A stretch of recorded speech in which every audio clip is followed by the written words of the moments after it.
How Trump plans to silence dissent is the title of a piece over at motherjones.com by Vince Bessier, I believe. And he says, he writes, Donald Trump has made it clear that there are groups that he wants to punish. Immigrants, transgender people. He said, but less discussed, protesters. He hopes to discipline and potentially prosecute civil disobedience, people who show up in the streets and protest, with increased force.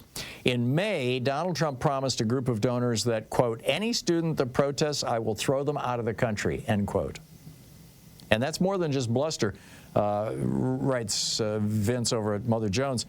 Reuters reported that sources said Trump hopes to follow through on the promise on day one of his administration by signing an executive order prioritizing deporting, quote, international students who support Palestinian militant group Hamas and have violated the terms of their student visas.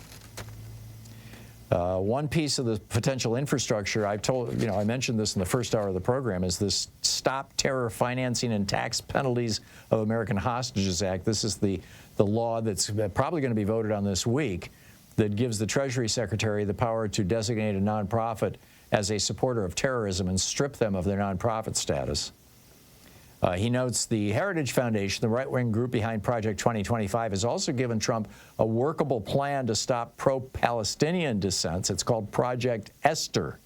It suggests deporting, quote, foreign Hamas support organization members, end quote, classifying anti-war nonprofits like American Muslims for Palestine, Students for Justice in Palestine, and Jewish Voice for Peace as members of a shadowy Hamas support organization network. Republicans have revived H.R. 9495. It failed to pass last week, but they tried to pass it using fast track, essentially, which requires a two-thirds vote, and they actually had 50 Democrats who supported it. I just don't think they knew what they were supporting.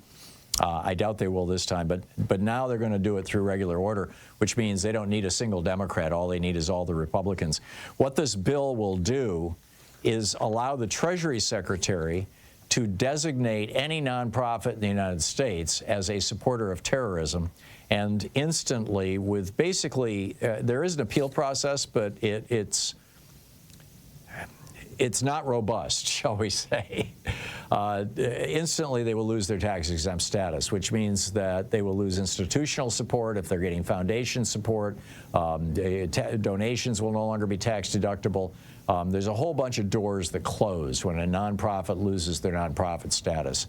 And, whether they're going to use this to go after investigative reporting groups like ProPublica, what they're saying right now is that they want to use it to go after groups that are supportive of people in Gaza.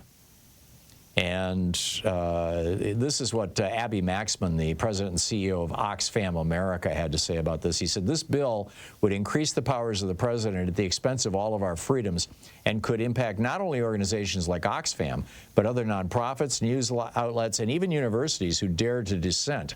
It would put our ability to respond to some of the worst humanitarian crises at risk and prevent us from delivering life-saving aid to some of the world's most marginalized people. This bill follows the same playbook Oxfam has seen other governments around the world use to crush dissent. Now we are seeing it here at home. Congressman Lloyd Doggett, the Democrat from Texas, a leading opponent of this, he said their rush to reconsider this bill is solely to offer Trump more and more power, while Trump's nominees for key national security posts this week indicate how he'll be using it. I'll be right back.